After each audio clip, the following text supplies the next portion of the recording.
Good morning student. ठीक है, देखिए जो पेपर आपका हुआ है एफएम बैच में, उसका आप लोगों ने देखा होगा पेपर, नो डाउट इस बार कॉन्सेप्चुअल भी है और इजी तो बहुत ज्यादा है। जो बच्चे फिगर वगैरह अच्छे से तैयार किए होंगे, फार्मूला वगैरह अच्छे से तैयार किए होंगे, उनका तो पेपर नो डाउट बहुत अच्छा हुआ होगा। ठीक है, लेकिन अगर कहीं प्रॉब्लम आ रही है तो आप उसको बैठ करके अच्छे से कम जो फिगर वाली चीजें हैं, या फिर जैसे मैं बार बार कहता हूं कि टाइम बचाना इंपॉर्टेंट है, तो आप अगर टाइम ज्यादा खर्च कर रहे हैं तो इसका मतलब वो भी आपका एक नेगेटिव पॉइंट है। ठीक है, तो कोशिश ये करना है कि अगर हम लोग कंपटीशन के क्वेश्चन सॉल्व कर रहे हैं तो थोड़ा सा, जो मैं बार बार कहता हूँ कि कैलकुलेशन अच्छा करिए। कैलकुलेशन अच्छा करने से ये होगा कि जो क्वेश्चन 2 मिनट में होने वाले हैं वो क्वेश्चन 1 मिनट में हो सकते हैं। तो उसमें आपको इस पर फोकस करना है कि क्वेश्चन 1 मिनट में हो सकता है कि नहीं। ठीक है, तो चलिए देखा जाए क्वेश्चन में क्या कहा था। हमसे क्वेश्चन में कहा है कि moment of inertia of a hollow cubical box of mass m and side a। मान लीजिए क्यूबिकल बॉक्स की बात किया वो, अगर हम क्यूबिकल बॉक्स की बात कर रहे हैं, बेसिकली ऐसे अगर हम बना दें, ठीक है, passing through the centre, centre वाली बात किया है, two opposite faces is equal, अगर ये है तो इसका मतलब अगर मुझे टोटल निकालना है तो मुझे आई परपेंडिकुलर भी चाहिए और आई पैरेलल भी चाहिए। ठीक है, तो अगर हम इसके लिए निकालते हैं तो आपने जनरली देखा होगा कि इसके लिए निकाला गया था फॉर्मूला 1/2 ma² लिखिए, और साइड अगर ए दिया हुआ है तो, क्योंकि ए के टर्म में गिवन है, और पैरेलल के लिए हम लिखते हैं तो 4/3 ma² लिखते हैं। अब स्मॉल m क्यों लिखे समझिए, क्योंकि अगर हम एक कैपिटल M वाली बात कर दें तो एक का निकालेंगे तो m/6 करेंगे कि नहीं, इसीलिए मैंने यहाँ पर क्या कर दिया, स्मॉल a माना है, और स्मॉल a की जगह पर क्या बाद में पुट कर देंगे, m/6। तो अगर मैं इसको सॉल्व कर दूं तो ये कितना हो जाएगा, 5/3 ma²। ठीक है, तो 5/3 रहने दूं, ठीक है, और m की जगह पर m/6 और यहां पर हमारा a² हो जाएगा, तो क्या ये 5/18 ma² है ना, तो ये मेरा आंसर हो जाएगा। चलिए नेक्स्ट क्वेश्चन।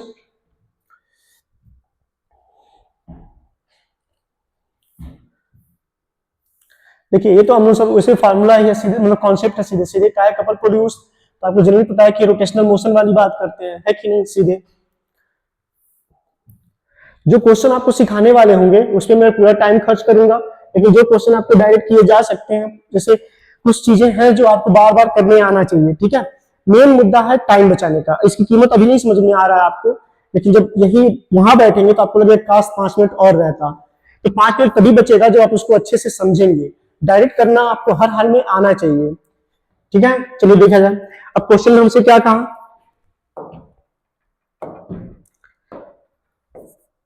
देखिए क्वेश्चन में हमसे कहा है कि यूनिफॉर्म रॉड स्मूथली इतना दिया हुआ पायोट at what of inch released from rest if it swing in vertical plane। vertical plane वाली बात कर दिया सीधे सीधे। the maximum speed and p of the rod, तो अगर हम इसके टर्म में निकालना चाहते हैं तो सबसे पहले तो आप इसके टॉर्क के लिए हम लोग बेसिकली क्या लिखते हैं, अगर हम इसके टॉर्क लिखना चाहते हैं तो टॉर्क के लिए हम लोग पढ़ते हैं मैक्सिमम स्पीड एंड p। तो आइए देखा जाए, हम इसको ऐसे लिख सकते हैं, चलिए टॉर्क लिखना चाहते हैं अगर mg/L/2 कर दें, क्योंकि अगर हम यहां से रोटेट करा रहे हैं तो हाफ वाली बात कर दें, लेंथ तो इससे कितना लिया जाएगा, हाफ, तो ये हो जाएगा mg, और यहाँ पर L/2 कर दें, एनर्जी के टर्म में कन्वर्ट करते हैं। ठीक है, तो यहाँ पर मैं ये लिख सकता हूं, स्पीड के टर्म में बना दूं तो 1/2 I ω² के टर्म में ब्रेक कर दूं। ठीक है, अगर आई टर्म में ब्रेक कर रहे हैं तो हम इसको क्या लिख सकते हैं सीधे, चलिए आइए देखा जाए। तो यहां पर ये रख दिया तो वैल्यू रख दूं तो mg/L/2 1/2, और डॉट के निकालना एक तरफ से तो 1/3 ml² कर दीजिए, और यहाँ पर ω² रहने दीजिए। देखा जाए तो यहाँ पे 2 से 2 कैंसिल हो जाएगा और m से m कैंसिल हो जाएगा। ठीक है, और एक l से एक l कैंसिल कर दूं, जब एक l कैंसिल करूंगा तो ओमेगा के लिए बेसिकली मेरा आ जाएगा इतना, तो ये कितना हो जाएगा मेरा 3g और अपॉन l।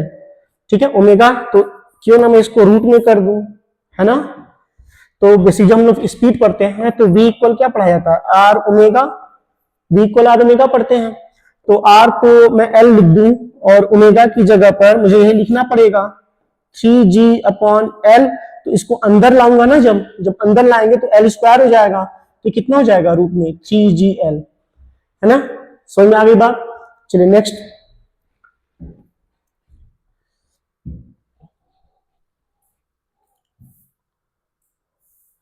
ये क्वेश्चन अच्छा है, इसको मन से समझिएगा, ठीक है। इसमें सीखने के लिए काफी कुछ है, इसलिए क्या ध्यान दीजिएगा।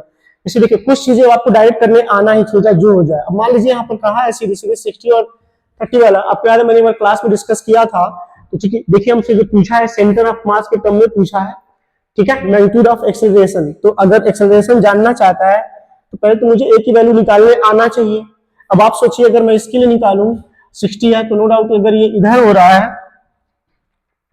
आप ये देखिए, अगर मैं इसको इधर कर दूं तो ये वाला ऊपर वाली बात हो जाएगी कि नहीं हो जाएगी। तो अब एक चीज समझिए, ए के लिए दोनों की अगर मास सेम है तो क्या मैं mg बाहर कर लूं और ये जो क्लास में सिखाए थे वही अप्लाई कर रहे हैं। तो क्या ये साइन 60 और यहां पर हो जाएगा साइन 30, ठीक है। और नीचे दोनों मास सेम है तो सीधे मैं 2m लिख सकता हूं कि नहीं, है ना। अब आप देखिए, क्या मैं m से m को काट दूं तो जो मेरी a की जो इसकी वैल्यू हो जाएगी यहाँ पर, साइन g को g रहने दूं, साइन 60 √3/2 और साइन 30 1/2 अपॉन 2, यानी मैं लिख सकता हूं g/4 √3 - 1, है ना। ये तो वो एक्सेलरेशन है जिससे वो मूव करेगा, लेकिन क्योंकि एंगल वाला केस है तो हम इसके लिए अलग से निकालेंगे और इसके लिए अलग से निकालना पड़ेगा, तब जाकर के हम वहां से टोटल निकाल सकते हैं सेंटर ऑफ मास के टर्म में, अगर उसको ब्रेक करें तो अगर मैं उसके लिए लिखना चाहता हूं, मान लेते हैं ऐसे लिख दूं, तो क्या मैं पढ़ाया गया अगर मास सेम होते हैं तो हम लोग लिखते हैं a1 + a2/2, है ना। तो a1 और a2 के टर्म में ब्रेक करना पड़ेगा। तो अब ध्यान दीजिएगा, क्योंकि मैं डायरेक्ट करने वाला हूं, क्या ये नीचे की तरफ है। आपको याद है जब मैंने कहा था जब नीचे की तरफ होता है तो कंपोनेंट, सपोज करिए यही निकालूं, तो क्या एक इधर है एक इधर है, तो ये भी कंपोनेंट निगेटिव और ये भी कंपोनेंट निगेटिव, है ना। तो अगर मैं a1 के लिए लिख रहा हूं, चलिए कलर चेंज कर दे रहे हैं, तो a1 के लिए अगर मैं लिख रहा हूं आपको, तो उसका निकालूंगा तो क्या माइनस a, इधर के टर्म में निकालेंगे तो cos 60i, ठीक है। उसके लिए निकालूंगा वर्टिकल के लिए तो माइनस a sin 60j, ठीक है। cos 60 sin 30 वाली बात कर देते हैं, तो ये हो जाएगा माइनस a/2 और यहां हो जाएगा √3/2, तो माइनस ही है, तो a/2 √3j, ये i है और ये क्या है j है, ठीक है। ऐसे लिख सकते हैं आप, माइनस कॉमन ले लीजिए, माइनस a/2 कॉमन ले लीजिए, ठीक है। तो मेरा अंदर बच जाएगा 1 + √3, यहां i है और यहां क्या है मेरा j है, ऐसे लिख सकते हैं कि नहीं। चलिए अब उसके लिए निकाल दूं a2 के लिए। जब a2 निकाला जाएगा, बहुत ध्यान से देखिए, तब अब इसके कंपोनेंट की बात करेंगे तो ये ऐसे है ना कुछ, तो ये निगेटिव और ये पॉजिटिव, डन। तो जब मैं उसके लिए निकालूंगा तो क्या लिखूंगा, माइनस a cos 30 निगेटिव, और यहां जब निकालूंगा तो माइनस a sin 30j, है ना। यहां फिर वही बात, a30 तो a √3 है, cos 30 अपॉन 2 और i, और यहां जब लिखूंगा तो ये हो जाएगा a/2j, है कि नहीं। अब अगर मैं यहां से कॉमन ले लूं a/2, ठीक है, तो अगर a/2 कॉमन लिया तो यहां पर मेरा 1 बचा और ये हो गया माइनस √3, ठीक है। यहां पर i और यहां पर आपका j था, ऐसे लिख सकते हैं कि नहीं उसको, बस a/2 बाहर निकाले, कॉमन कर दिए। तो अब a1 और a2 के टर्म में उसको ब्रेक किया जाएगा, ठीक है। तो अगर हम ब्रेक कर रहे हैं उसको, तो आप नॉर्मल एक चीज समझिए, मैं इसको बाहर कर लूं, a/2 यहां है और 1/2, तो क्या मैं इसको लिख सकता हूं a/4, लिख सकते हैं कि नहीं। तो बेसिकली प्लस वाली बात है। तो अब देखिए यहां पर जब निकाले हैं तो माइनस a/2 आई और यहां पर माइनस a √3, मतलब इतना है, तो माइनस माइनस कॉमन है, तो माइनस यहां पर कर दूं तो क्या 1 + √3i हो जाएगा। ध्यान दीजिएगा, डायरेक्ट कर रहे हैं, और जब यहां पर निकालेंगे तो प्लस कर दें, तो देखिए यहां पर प्लस है और यहां पर निगेटिव, इस वाले को पहले लिख दूं, इस वाले को, तो a/2 तो बाहर हो चुका है, तो यहां पर क्या बचा मेरा 1 - √3, क्योंकि यहां पर निगेटिव वाली बात थी ना, तो अब इसको ऐसे लिख दे रहा हूं, ठीक है, और आसान हो जाएगा। तो अब मुझे तो मिल गया ये, हमको क्या करना है, हमको इसका मैग्नीट्यूड निकालना है। क्या निकालना है? मैग्नीट्यूड निकालना है। तो अब आप देखिए ध्यान से, मैग्नीट्यूड चाहिए अगर मुझे इसके लिए, तो a/4 को बाहर रखें, a/4 को क्या कर दूं, बाहर रखूं। तो जब यहां पर एक चीज बता दे रहे हैं आपको, ये चीज याद रखिएगा कि अगर a प्लस बी का whole square plus a minus b का होल स्क्वायर होता है, तो ये आता है 2a square plus B square. इससे आपका टाइम बचेगा, कैलकुलेशन करने में थोड़ा सा टाइम बच जाएगा। मैं तो पूरा कर ही रहा हूं, तो देखिए ध्यान से। तो अगर इसका स्क्वायर करेंगे, इसका स्क्वायर करेंगे, तो a प्लस बी का होल स्क्वायर और a माइनस बी का होल स्क्वायर करेंगे ना। तो अगर मैं उसके टर्म में लिख रहा हूं सीधे सीधे, तो मैं क्या लिख सकता हूं यहां पर, 2, ठीक है, ब्रेक रूट के अंदर, क्योंकि वहां पर लगाया नहीं, यहां पर रूट लगाना पड़ेगा, आई और जे के टर्म में है। तो ए स्क्वायर का मतलब 1 हो गया, और 3 का मतलब √3 का स्क्वायर करेंगे 3 हो जाएगा। डन। तो जब ये किए तो मेरा कितना हो जाएगा, 4 2 जा 8, यानी a/4 और 8 है, तो इसका मतलब 2√2 हो गया। हो गया कि नहीं? तो इससे इसको कैंसिल कर दूं, ठीक है। इससे अगर इसको कैंसिल कर दिया तो मेरा क्या बचा, a की जगह पर मैं क्या लिख सकता हूं जो निकाला गया था, a की वैल्यू निकाले हैं इतना, a की वैल्यू इतना निकाला गया है। तो a की जगह पर मैं क्या लिख दूं, √3/2 -1 है यहां पर, ठीक है। और नीचे है मेरा, सॉरी, √3/1 यहां पर 4 है, और जो a की वैल्यू लिख दिए, अंदर क्या बचा था मेरा यहां पर, तो यहां पे 2 है। चलिए आइए, √2 बच गया, और नीचे मेरा 2 बचा है। ऊपर नीचे अगर मैं √2 का मल्टीप्लाई कर दूं, ये देखिए, तो इस 2 से ये 2 खत्म, तो मेरा g बचा है ना। तो क्या हो जाएगा, √3 - 1/4√2g, यही आंसर है मेरा। ठीक है, देखिए करना क्या होता है, देखिए ये चीज सीखने वाली चीज थी। पहले हमने कंपोनेंट किया, इसका दोनों का कंपोनेंट किए, दोनों का कंपोनेंट अलग अलग लिखे हैं, ठीक है। यहां से निकाले, फिर 80 निकाल दिए। जब कंपोनेंट कर लिए तो i के साथ i वाला लिए कॉमन, तो 1 + √3i आ गया, माइनस बाहर कर दिए। और जब j के साथ j वाला निकाले हैं, तो +1 - √3 के नेगेटिव था, और ये वाला क्या था, प्लस था, इसलिए निकाल दी, इतना हो गया। और सीधे यहां से दोनों जगह से a/2 बाहर था, तो उसको बाहर कर दिया हूं, तो a/4 हो गया, क्योंकि यहाँ पहले से क्या था, 2 था, इसीलिए मेरा आंसर कौन हो जाएगा, ये वाला। डन है। अगर प्रॉब्लम होता है तो मिलके पूछ सकते हैं, सब सीखने वाली चीजें होती हैं, ठीक है। Okay, done. Next question. इसलिए कि क्वेश्चन पे ध्यान देना चाहिए, आराम से हो जाता है, कोई दिक्कत नहीं है।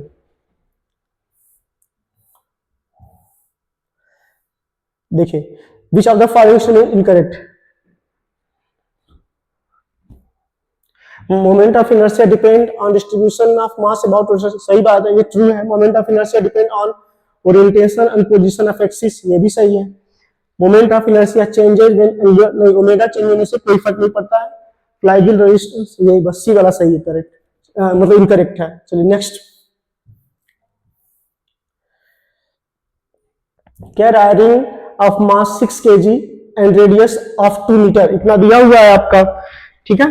तो what is the moment of inertia of this ring about a tangent, about a tangent पूछा, circle of the ring in plane, तो हम इसके लिए सीधे लिख सकते हैं, 6 kg दिया हुआ है, 2 मीटर दिया हुआ है, उसके टर्म में रख दें, तो इसके लिए हम सीधे लिख सकते हैं 3/2, ये देखिए इस फॉर्मूले का यूज कर दीजिए, 3/2 mr², ठीक है। तो 3/2 m की जगह पर कितना दिया हुआ है, 6, और ये दिया है 2 का स्क्वायर, तो 2 से इसको काट दीजिए, 3 9 36 हो जाएगा। डन, आसान था, कोई बड़ी बात थोड़ी नहीं, ठीक है, बस फॉर्मूला याद होना चाहिए। चलिए नेक्स्ट।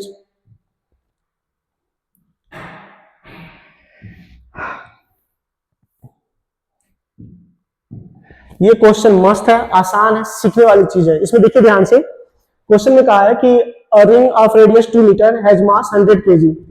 अब ऐसे क्वेश्चन अगर गलत हो रहे हैं तो पक्का कहीं ना कहीं मिस्टेक हो रहा है आपका। It rolls clearly along rolls वाली बात किया, यानी ट्रांसलेटरी और काइनेटिक दोनों वाली बात हो रही है। Flow so that centre of mass has speed इतना, the work required to stop it. तो हमसे पूछा कितना वर्क बेसिकली हमको करना पड़ेगा। चलिए देखिए, तो हम एक काम करते हैं, दोनों का अलग अलग निकाल लेते हैं। अगर मैं एनर्जी निकाल रहा हूं ट्रांसलेटरी, ऐसे लिख दे रहा है ट्रांसलेटरी के लिए एनर्जी, ठीक है। तो क्या 1/2 mv स्क्वायर लगा दो, तो ये देखिए 1/2 m की जगह पर कितना दिया है 100, ठीक है, 100 kg दिया हुआ है और स्पीड 20 सेंटीमीटर है, तो 20/100 स्क्वायर है उसका, v स्क्वायर है, यानी 0.2, यानी 0.2 का स्क्वायर कर दे तो 24/100 हो गया। तो इससे ये खत्म, इससे ये खत्म, तो 2 हो जाएगा, है कि नहीं। और जब काइनेटिक निकालेंगे, सॉरी रोटेशनल निकालेंगे, ई रोटेशनल, तो 1/2 आई ओमेगा स्क्वायर, है ना। तो आई की वैल्यू हमको अलग से निकालनी पड़ेगी। अगर आई की वैल्यू अलग से निकालनी है तो आप ऐसे निकाल लीजिए, एम आर स्क्वायर, तो एम की जगह पर तो 100 है और आर कितना दिया हुआ है 2 मीटर दिया है, तो 2 का स्क्वायर कर देंगे, ठीक है, तो 4 हो जाएगा, 400 हो जाएगा, यही रख दीजिए 1/2, ये 400 हो गया। ओमेगा नहीं पता, ओमेगा के लिए हम लोग क्या लिखते हैं v/r, ओमेगा के लिए क्या लिखा जाता है v/r, तो v की जगह पर मैं क्या लिख दूं 20 सेंटीमीटर पर सेकंड दिया है, यानी 0.2 कर दूं, और ये 2 है यानी 0.1, कितना हो जाएगा 0.1, तो 0.1 का स्क्वायर यानी 1/100 है, तो 0 से 0 ये खत्म, ये 2, ये भी कितना हो गया 2, दोनों को ऐड कर दीजिए, जो आएगा वही आपका क्या है आंसर है, ठीक है, इन 4 है ना। चलिए नेक्स्ट, बस करना क्या था, दोनों एनर्जी निकालनी थी और दोनों एनर्जी निकाल करके क्या कर देना है, ऐड कर देना है, ठीक है, इजी है। बस ये ध्यान रखिए कि टाइम कैसे बचाएं, और जो चीजें आपको सिखा रहे हैं, भले थोड़ा सा सिखाते समय आपको लग रहा है कि ऑड है या फिर डायरेक्ट हो रहा है, तो इस पर फोकस करिए, क्योंकि वो सब चीजें डायरेक्ट की जा सकती है। मेन मोटो है टाइम बचाना, हर हाल में पेपर में आप ही को बैठना है। अगर टाइम 2-3 क्वेश्चन ज्यादा टाइम खर्च कर देंगे तो अगले वाले में आप यूज नहीं कर पाएंगे, है ना, इसलिए इस पर फोकस करिए। चलिए next,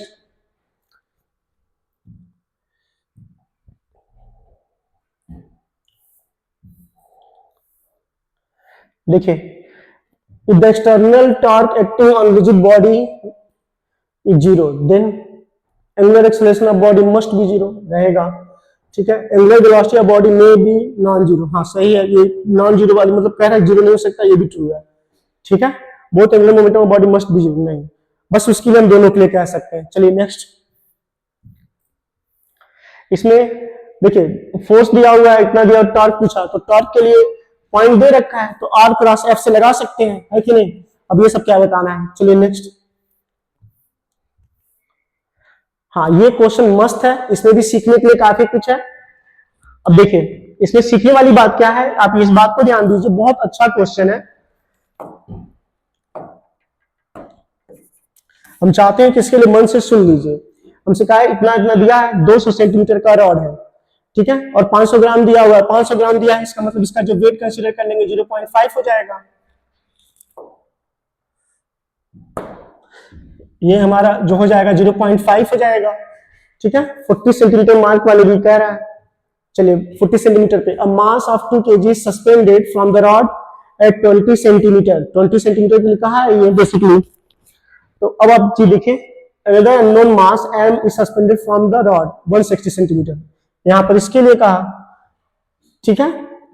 mark as shown figure, find the value of m such that rod is in equilibrium, कहा इक्विलिब्रियम है, इसका मतलब टॉर्क जो दोनों के लिए काम करेगा क्या होगा, दोनों सेम होना चाहिए। तो मैं इसका दिखा दूं और इसका दिखा दूं, ठीक है, तो दोनों की जो वैल्यू आएगी वो क्या हो जाएगी, सेम हो जाना चाहिए। तो चलिए भाई, तो अगर ये 2 kg दिया हुआ है 20 सेंटीमीटर, तो 20 सेंटीमीटर है तो 2 kg है, इसके लिए टॉर्क लिख दूं तो 2 kg है, तो पहले फोर्स में बदलेंगे ना, तो 2 × 10 कर दें, तो क्या मैं डायरेक्ट 20 लिख दूं, कोई गलती की, और 20 सेंटीमीटर है यानी 20/100 कर दूं, यानी ये हो जाएगा 4। अब इसकी वैल्यू इसके इक्वल होना चाहिए। अब ध्यान दीजिएगा, तो रॉड का तो 0.5 है, तो मैं इसको 0.5 × 10, ठीक है, अच्छा 0.5 दिया हुआ, तो इसमें हमको उसको करने की जरूरत नहीं पड़ेगी, तो मैं सीधे लिख सकता हूं, देखिए, तो 0.5 ये हो जाएगा। और जब इसके लिए डिस्टेंस निकालेंगे तो पहली बात यहां से इतना दिया हुआ है 60 और ये इतना, तो वो 0.6 हो जाएगा, ठीक है। चलिए ये 0.6 हो गया हमारा, सॉरी 0.6। अब अगर मैं m के लिए निकाल रहा हूं, ये लेंथ कंसीडर कर लूं तो ये 40 है, 160 है, तो ये तो 120 हो गया। 120 का मतलब 1.2 हो गया। m है तो अगर m के लिए लिखते हैं सब प्लस करके लिखिए, क्योंकि दोनों का अलग अलग ऐड करना पड़ेगा। तो ये और वहां पर m इंटू 10 कर दीजिए, और जो उसकी वैल्यू दे रखी है कितनी, 120 सेंटीमीटर, यानी 1.2, यानी 12 हो जाएगा। ये 4 हो गया, ये 3 हो गया, और ये मेरा हो गया 12m। तो यानी इधर कर दूं तो 12m, तो m की वैल्यू कितनी हो जाएगी, 1/12। आ गया कि नहीं, अब समझे ना। देखिए करना क्या था, हमें इसको और इसको क्या करना, इक्वेट करना था। ठीक है, क्योंकि इसका मास 500 ग्राम दिया था, तो 500 वाली बात 0.5 लिख सकते हैं उसका सीधे, केजी में था ही, और लेंथ उसके लिए निकाल दिए उतना। ठीक है, चलिए नेक्स्ट।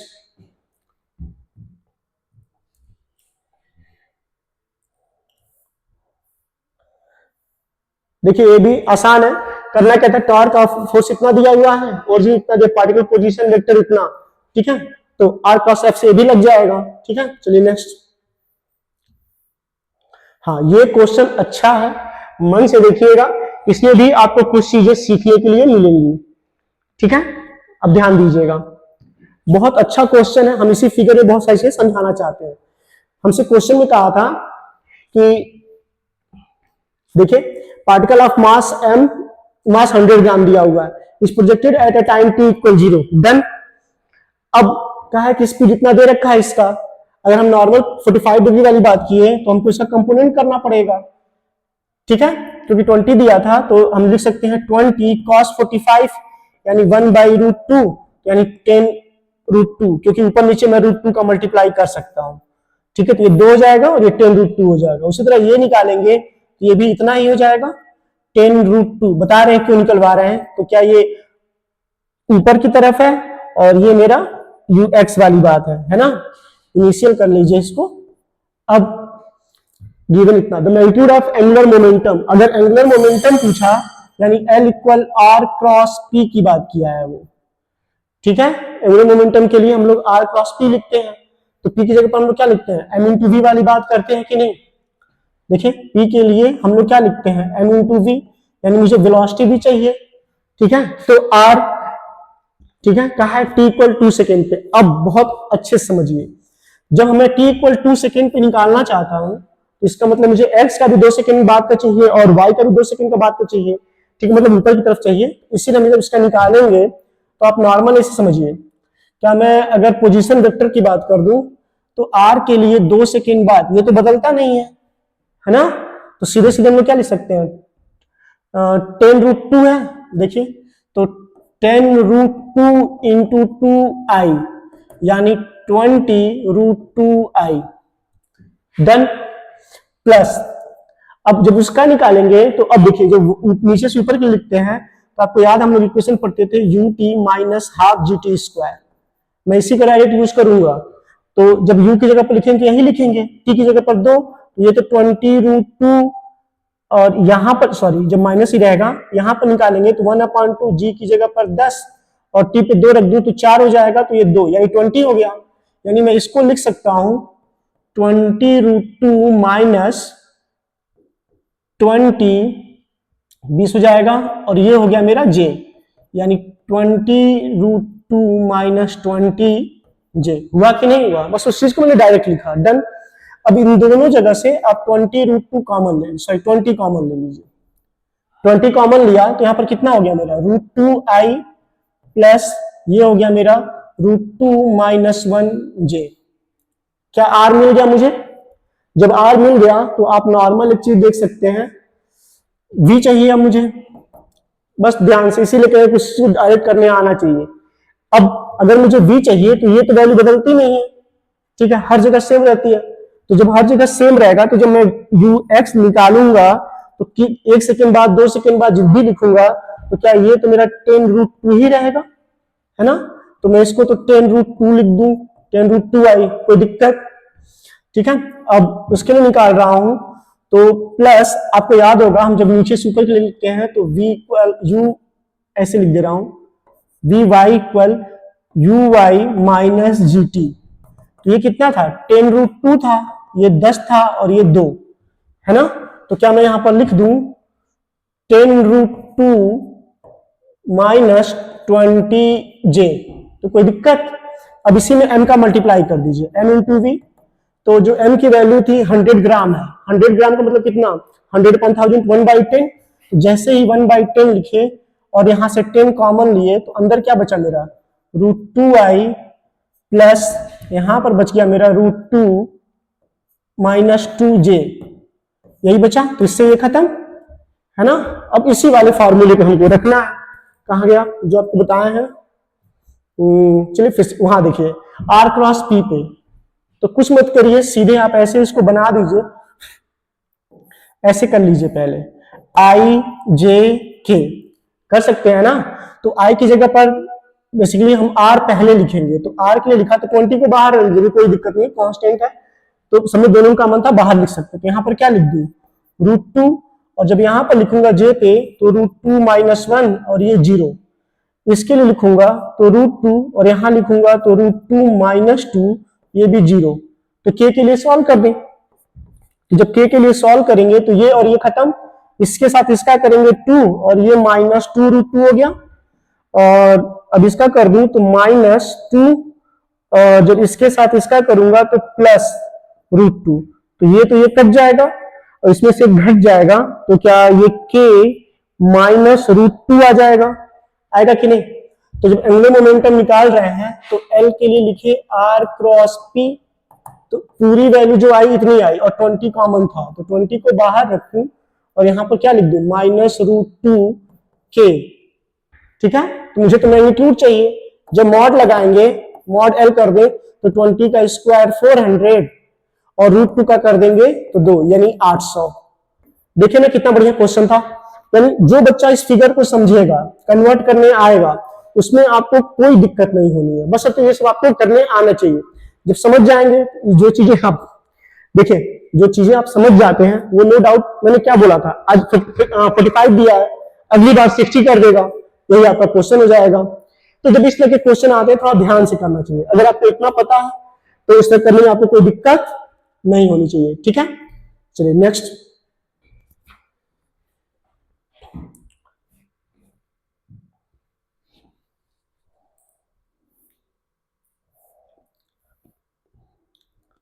देखिए ये भी क्वेश्चन अच्छा, अभी जस्ट जो कॉन्सेप्ट समझाए हैं पीछे बिल्कुल उसी तरह का ये भी है।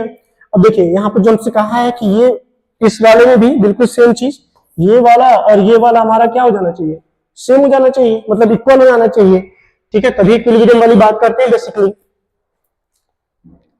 अब यहाँ के लिए जो दिया हुआ है सोनिफिकर uniform long A B horizontal इतना दिया हुआ है, type and attach to the ceiling rod is mass m and another इतना।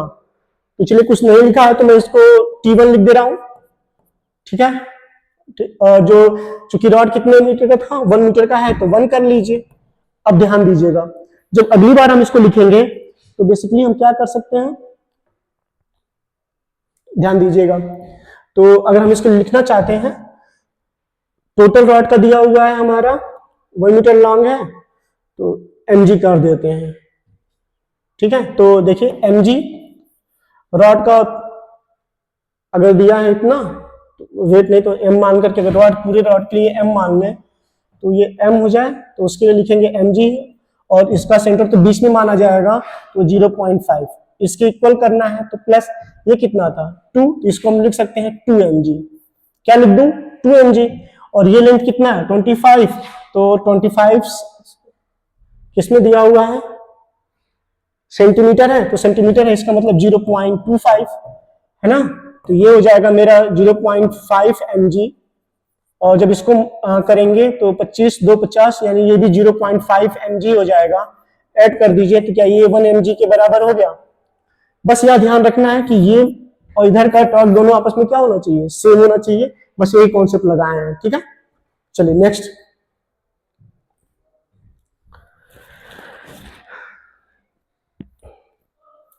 ठीक है। इसमें आपने उसके इक्वल रख करके मास वाली बात रखिए फार्मूले में, बेसिक निकाला है m/v कर देना है, वॉल्यूम निकाल करके पुट कर देना है। हाँ इसमें थोड़ा सा समझाना क्या है, बस फिगर वाली बात है, तो आप ध्यान दीजिए, अगर फिगर वाली बात आती है तो कैसे क्या करना है। अब हमसे जो क्वेश्चन में कहा था कि कोई लेंथ है एल, मान लेते हैं कि यही लेंथ है मेरा। आपको जब पढ़ाया जाता है इस तरह, तो जब मान लो टोटल का मास कितना था, m था, और लेंथ l है, तो मास पर यूनिट के लिए हम लोग लिख सकते हैं m/l। ठीक है, अगर l लिखे हैं तो जब dm निकालेंगे तो आपको बताया गया था कि x पे आकर के dx थिकनेस मान लेते हैं, x पे आके क्या मान लेते हैं, dx थिकनेस मान लेते हैं। ठीक है, तो dm तो यहीं पर क्या कर दूं, dx वाली बात कर दूं, मास पता चल गया मुझे।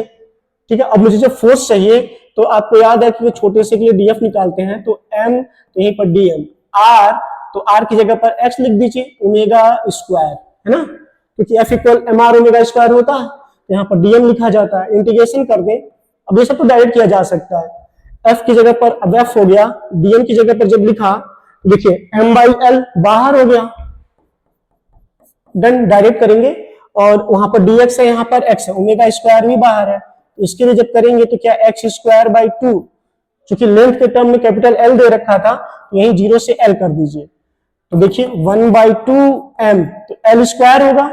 जब L स्क्वायर होगा तो क्या एक L से एक L कट जाएगा, और जब एक L से एक L कटेगा तो आप नॉर्मल समझिए कि ml ओमेगा स्क्वायर, क्योंकि एक L से एक L क्या हो गया, कट गया। ठीक है, चलिए नेक्स्ट।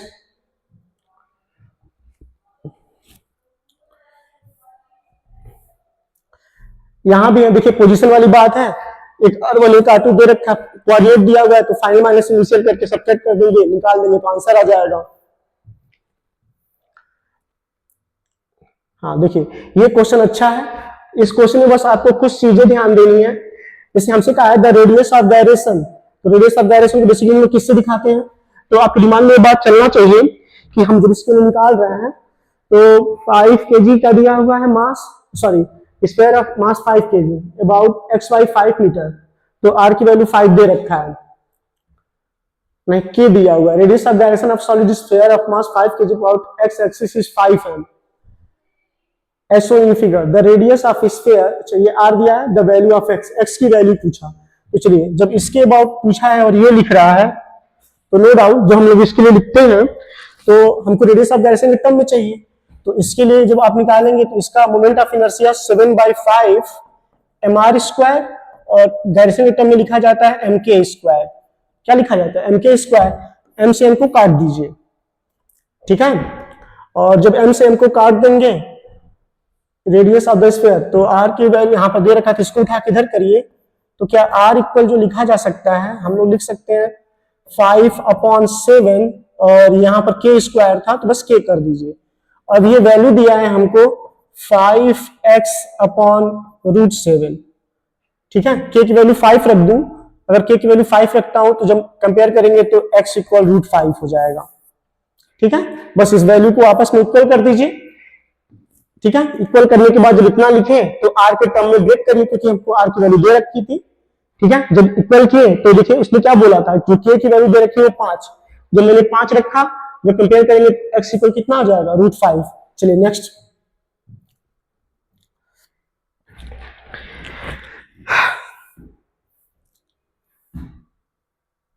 ये तो फार्मूला है, moment of inertia uniform circular disc, radius r, m इतना टचिंग द डिस्क, तो सीधे इसका 2mr स्क्वायर आता है। चलिए नेक्स्ट।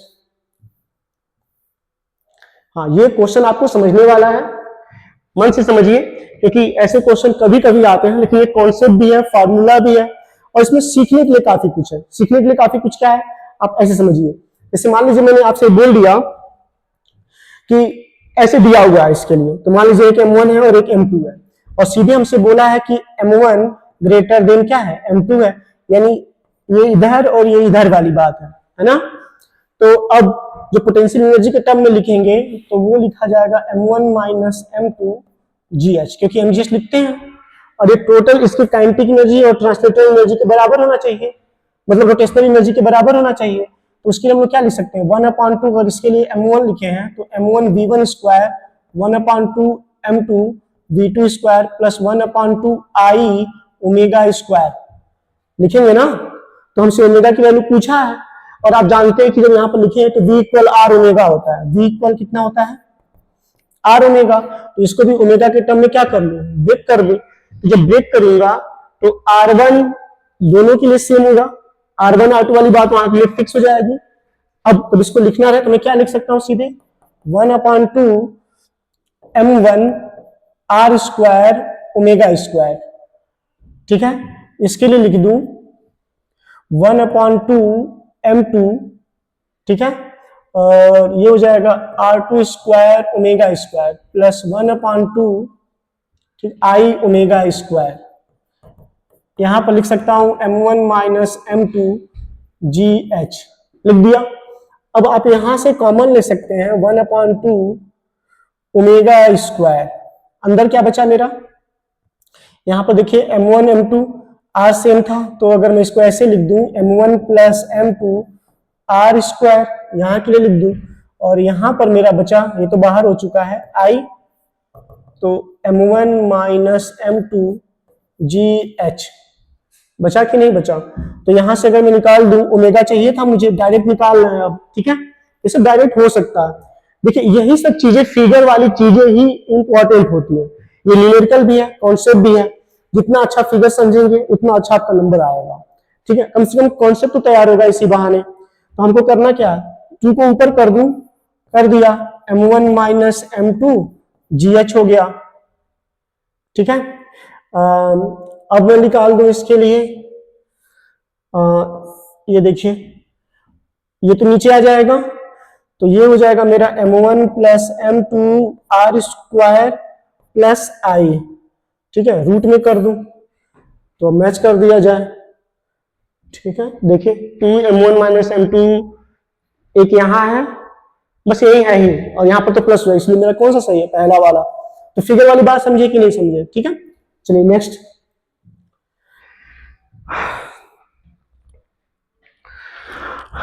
देखिए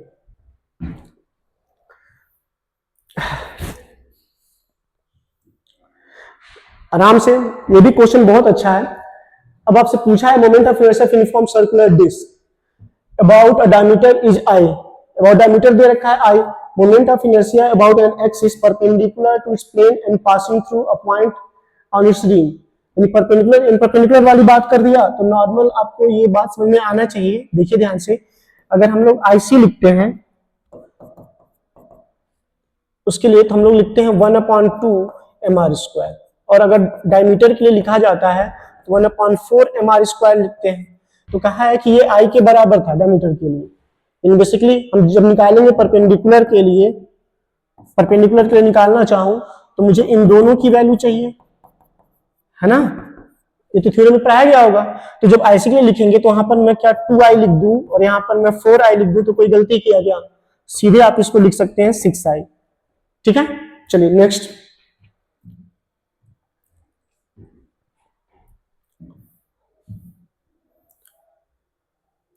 देखिए ये भी क्वेश्चन अच्छा है, थोड़ा सा बताना पड़ेगा इसमें, अब ध्यान दीजिए। कहा है कि पीक्यू के टर्म में दिया और हमसे पूछ रहा है कितना होगा। ठीक है, तो हम उसके लिए निकाल दे, अगर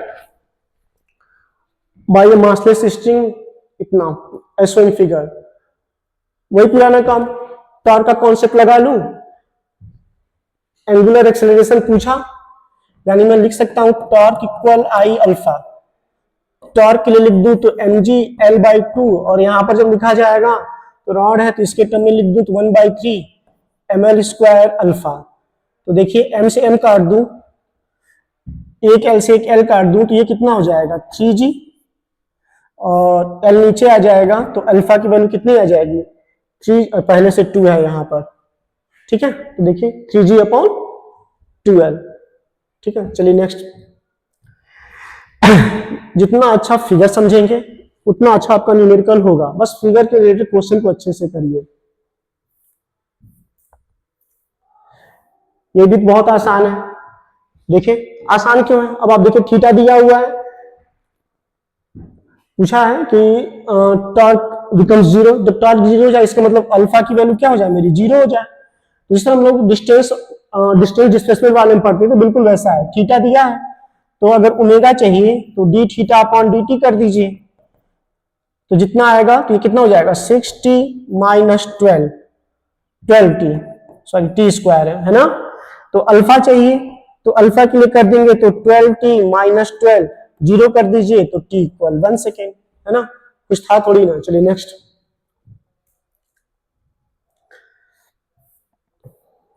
अब आइए, हाँ ये क्वेश्चन अच्छा है, इसमें थोड़ा सा आपको एक चीज ध्यान देना है।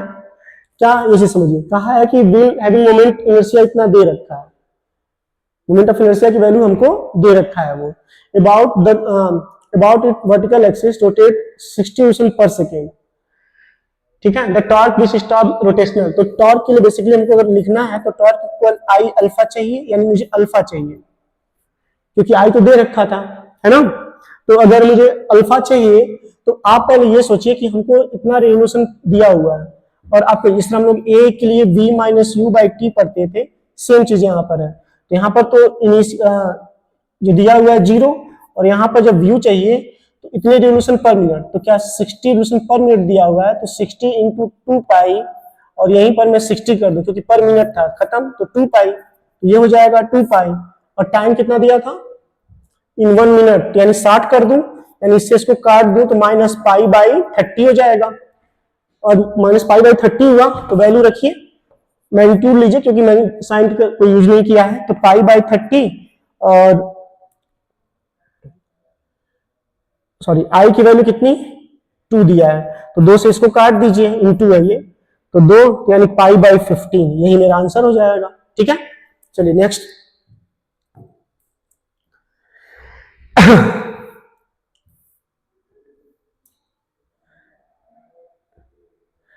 अभी तो जस्ट इसको हम लोग डिस्कस किए हैं, देखिए वही वाली बात हो गई, टॉर्क निकाले बराबर कर देंगे जिस तरह पीछे किया गया है, देखिए 3g/12, अभी जस्ट सेम क्वेश्चन आया था कि नहीं आया था।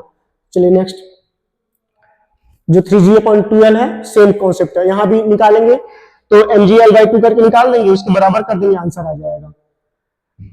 Centre of mass of a body, देखिए आपने जब इसको कॉन्सेप्ट पढ़ाया गया था तो आपने देखा था कि जो सेंटर ऑफ मास होता है वो हमारा अंदर भी हो सकता है और बाहर भी हो सकता है कि नहीं, इसलिए मेरा डी ऑप्शन सही है। A body has its center of mass at the origin, ठीक है। द एक्स क्वाड्रेंट, कुछ भी हो सकता है, पॉजिटिव भी हो सकता है और नेगेटिव, पिछले वाले क्वेश्चन की तरह है, अगर वो उधर है या इधर शिफ्ट हो रहा है तो नेगेटिव वाली बात कर देंगे, इधर शिफ्ट हो रहा है पॉजिटिव वाली बात कर देंगे। There will be the center of mass on combining two masses m, अगर जोड़ते हैं तो नो डाउट, मान लीजिए कहा है कि where will be the centre of mass on combining two masses m and capital M, m बड़ा दिया है, जो बड़ा होता है उसकी तरफ शिफ्ट हो जाता है, तो नो डाउट टुवर्ड्स m हो जाएगा।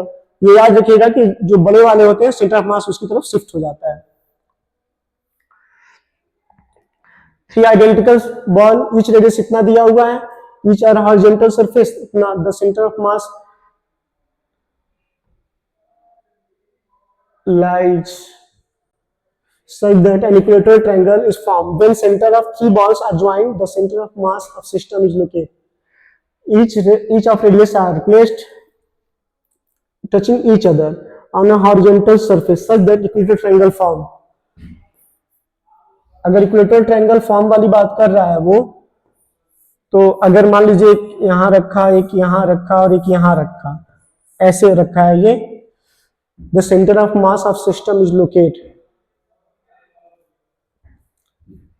चलिए अगर मेरे हिसाब से तो horizontal surface point of intersection, तो देख लिया इसको, ठीक है। चलिए नेक्स्ट।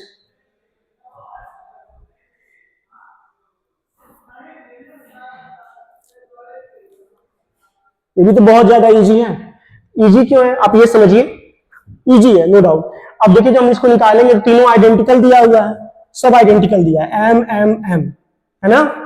तो नो डाउट जो हम लिखते हैं इसके लिए, जब एम दिया हुआ है तो पहली बार इसी के टर्म में निकालना है हमको, एक्ससीएम मिलेगा, तो जब निकाले तो यहाँ पे तो 0 ही हो जाएगा, ठीक है।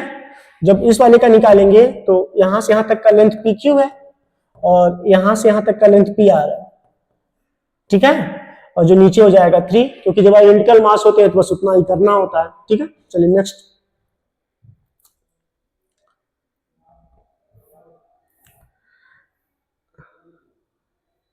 हाँ ये क्वेश्चन अच्छा है, जो बच्चा इस फिगर को समझ जाएगा उसके लिए कुछ भी नहीं है ये।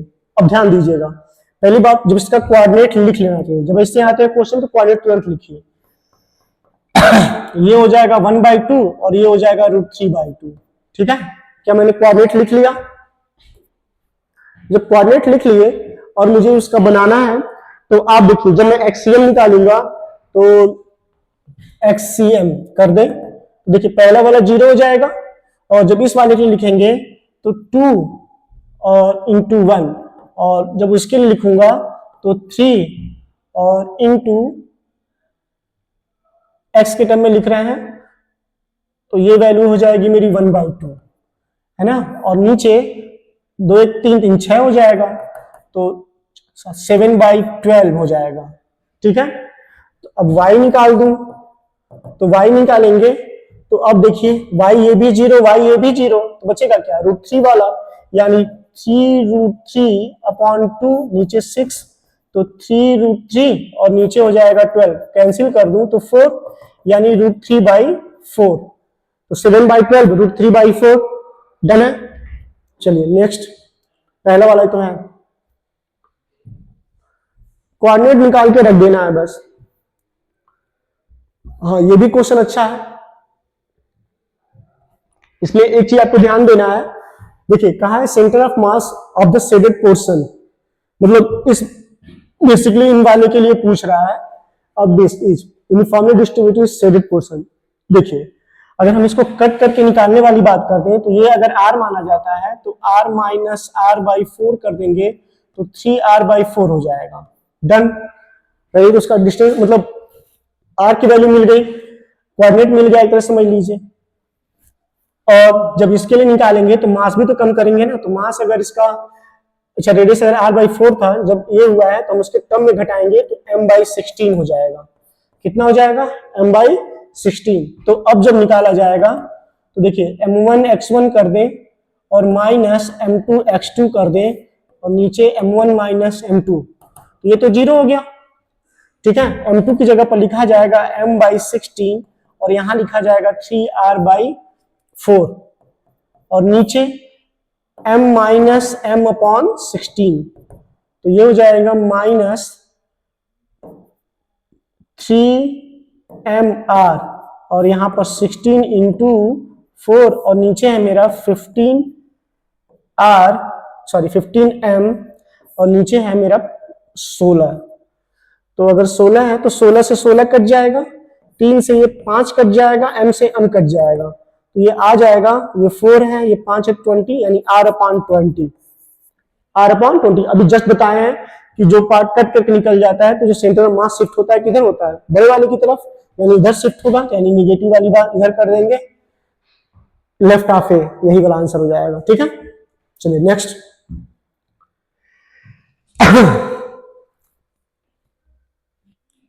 अब आइए, ये भी क्वेश्चन इजी है। इजी क्यों है? ये देखिए, पहली बात आपको कोऑर्डिनेट दिख रहा है सब, देखिए इसका कोऑर्डिनेट आपको दिख ही रहा है, इसका कोऑर्डिनेट आपको दिख ही रहा है, ये 0 0 पे है और ये इस पे है। ठीक है, तो जब एक्सीएम निकालेंगे तो ये देखिए ध्यान से, एक्सीएम ये देखिए, ये भी 0 है, ये भी 0 है ना, और इसका तो 0 है ही, तो बचा क्या? बस ये और ये, और इसका तो 0 ए दिख रहा है आपको, है कि नहीं? तो जब एक्सीएम निकालेंगे तो बस एक बचा, तो a और नीचे कितना 3, क्योंकि मास आइडेंटिकल था, तो चलिए m लिख ही दे रहे हैं, और नीचे 3m, तो m से m कैंसिल, तो a/3 हो गया कि नहीं। जब y से m चाहिए, तो अब आप देखिए y में यहाँ 0 है और यहाँ 0, तो बचा क्या? बस एक ही बचा ना। तो जब y से m लिखेंगे तो अब आप क्या करेंगे? बस एक के लिए तो भी सेम कॉन्सेप्ट, तो a इंटू m, और नीचे कितना मास पूरा का सम लिखते हैं, तो m से m कैंसिल, a/3, इसीलिए मेरा ये हो जाएगा। ठीक है, फिगर इंपॉर्टेंट है, फिगर को अच्छे से समझिए, और जो चीजें बताई जा रही है कैलकुलेशन करना, पेपर में आपको ही बैठना है।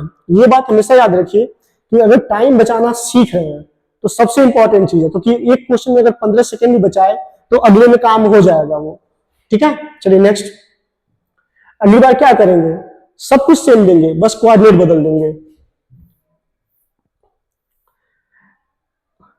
टी बॉडी ऑफ इतना दिया हुआ है रिस्पेक्टिवली सेंटर ऑफ मास, तो ये पोजीशन वेक्टर है, तो जब पोजीशन वेक्टर दिया है तो आपको पोजीशन वेक्टर के टर्म में पढ़ाया गया है। देखिए हम लोग जब निकालते थे उसके लिए तो क्या लिखते थे?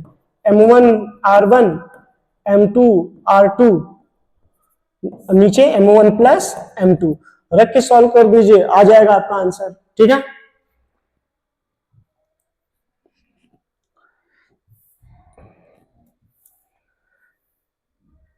देखिए ये भी क्वेश्चन अच्छा है, बस इसमें भी फिगर की बात है। क्या का यूनिफॉर्म सॉलिड कौन दिया हुआ है इतना, अब जब पढ़ेंगे फॉर्मूला तो आपको पढ़ाया गया होगा कि H/4 पे शिफ्ट हो जाता है ना, तो H/4 पे शिफ्ट होता है तो यानी 40/4 यानी कितने पे, 10 पे, है ना, बस सीधे याद रखना है,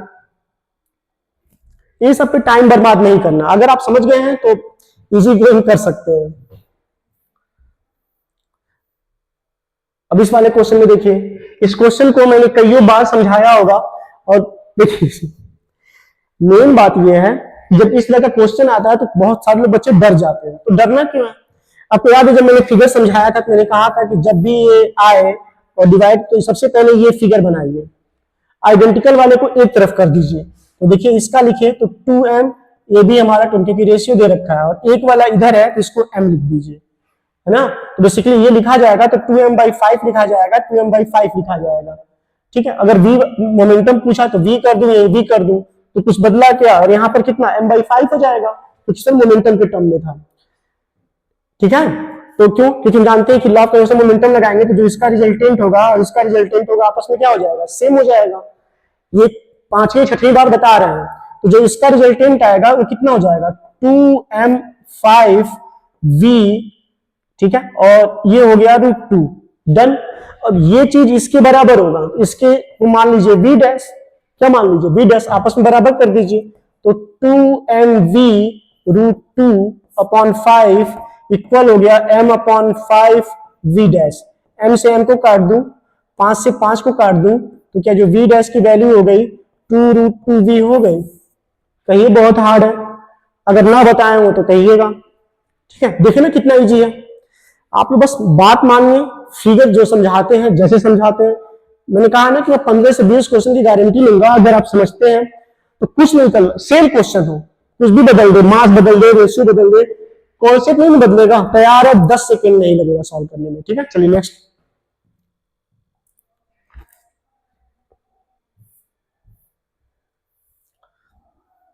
यहां पर देखिए स्टोन ऑफ मास 4 kg इतना, moment of inertia of system what axis, सीधे ये तो कुछ करना ही नहीं है, तो आप सीधे हमारे स्क्वायर लिखे होते, कर दिए होते। m की जगह पर कितना था, 4 था, ठीक है, और 1 दिया हुआ है तो 1 का स्क्वायर यानी 4, यही इसका आंसर हो जाएगा। ठीक है, चलिए नेक्स्ट। अब आइए moment of inertia about depend, अभी जस्ट पीछे समझाया गया है कि मास पे और डिस्ट्रीब्यूशन जो एक्सिस रहता है उसके अबाउट डिपेंड करता है। ठीक है, इजी है, चलिए नेक्स्ट।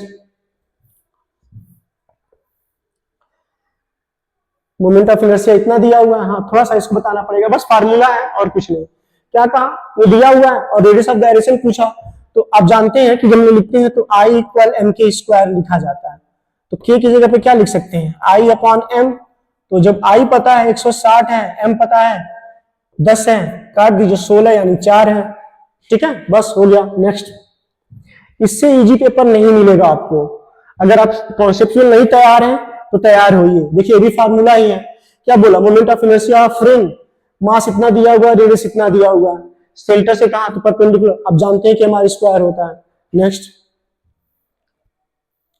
हाँ थोड़ा सा इसको करना पड़ेगा, ये भी लेकिन बहुत आसान है। आसान क्यों है, आप देखिए, कहा है 2 रिंग है इतना एंड डायमीटर इतना, रेशियो ऑफ देयर मासेस, तो आप जानते हैं कि अगर मैं I1/I2 लिख दूं तो इसको क्या लिख सकता हूं, m1r1² m2r2², है ना।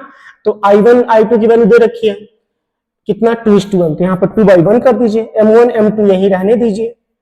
R1 आप देखिए डायमीटर दिया हुआ, तो ये घबराइएगा नहीं, इसको हाफ नहीं करने की जरूरत, कॉपी में चीज लिखिए कि जिस रेशियो में डायमीटर दिया होता है उसी रेशियो में हम रेडियस को भी रखते हैं। तो क्या करना है, यहाँ पर लिखना है, उसका स्क्वायर करेंगे तो 2 का स्क्वायर 4, 1, ये कितना हो जाएगा 2, यानी इसको नीचे कर दीजिए, यानी m1 m2 जब ये नीचे आएगा तो यही 1/2 यानी 1:2 है कि नहीं। देखिए ना कितना इजी है।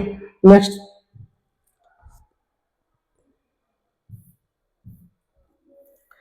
देखिए ये भी फार्मूला है, क्या बोला, अभी जस्ट बताया भी है 5/4 mr² होता है। ये मोमेंट ऑफ इनर्शिया डिस्क है m and radius r about tangent, tangent के बावजूद निकालते हैं, रिंग के लिए 5/4 mr² आता है। ये भी देखिए formula, moment of inertia of solid sphere. Solid sphere में 2-3 पढ़ाया जाता है, उसमें से तो आपको याद ही है। क्या बोला? अबाउट इट्स टेंजेंशियल एक्सिस 7/5 होता है। Moment of inertia rotational motion will be equivalent to linear momentum. m into v वाली बात करते हैं तो मास हो जाएगा। हाँ, ये क्वेश्चन थोड़ा सा अच्छा है। ये क्वेश्चन तो सर ने भी क्लास में कराया और खुद मैंने 2-4 बच्चों को बताया है, तो कुछ करने की जरूरत नहीं है। आप जब इस तरह का क्वेश्चन आए तो देखिए, क्या इन दोनों के लिए तो हम सेम बात कर देंगे, ठीक है, और एक इसके लिए निकाला जाएगा, है ना। तो जब हम इसके लिए लिखते हैं तो आप देख सकते हैं 1/2 mr² लिख दीजिए, 1/2 mr²। और जो दोनों के लिए इधर से निकाला जाएगा तो इंटू 2 कर दीजिए, 3/2 mr² कर दीजिए, ठीक है। अब चूंकि रेडियस ऑफ डायरेक्शन टर्म में पूछा तो एक के लिए अगर mk² लिखते हैं तो 3 के लिए mk² लिख सकते हैं, ठीक है। तो ये 6 हो जाएगा और नीचे सेम है तो 7/2 mr² हो गया, equal 3 mk²। And so in figure the radius of direction of system about the axis. यानी k की वैल्यू पूछा, इसको इसकी m से m काट दीजिए, इसको नीचे ला दीजिए तो 7/6 ये रूट में हो गया, ये r हो गया, यही k है। डन। चलिए, कुल मिलाकर के पेपर आपका इजी था। अगर इस पेपर में भी आपको अगर 1 घंटे, मान 1 घंटे तो बहुत बोल दिया, अगर 50 मिनट से ज्यादा लग रहा है तो कहीं ना कहीं कुछ ना कुछ मिस्टेक है। 50 मिनट से ज्यादा नहीं लगना चाहिए। दूसरी चीज, जब कोई पढ़ाए, अगर आपको ये बात समझ में आता है कि इसको ऐसे किया जा सकता है तो आप उसको करना सीखिए। जो बच्चे 45 में 40 प्लस करते हैं वो कहीं अलग से नहीं आते हैं, सबसे उनके दिमाग में फिगर चलता है, कैसे रखना ये चलता है, कैलकुलेशन चलता है, इसीलिए बाकी बच्चों से 2-4 क्वेश्चन ज्यादा करते हैं। तो अपने बेसिक्स पे ध्यान दीजिए, बाकी जो होगा देखा जाएगा, ठीक है। तो आप कोशिश ये करिएगा कि सॉल्व कर लीजिएगा। अगर उसके बाद भी किसी को कहीं डाउट रह जाता है तो मुझसे मिलकर पूछ लीजिएगा। ओके, थैंक यू, ठीक है।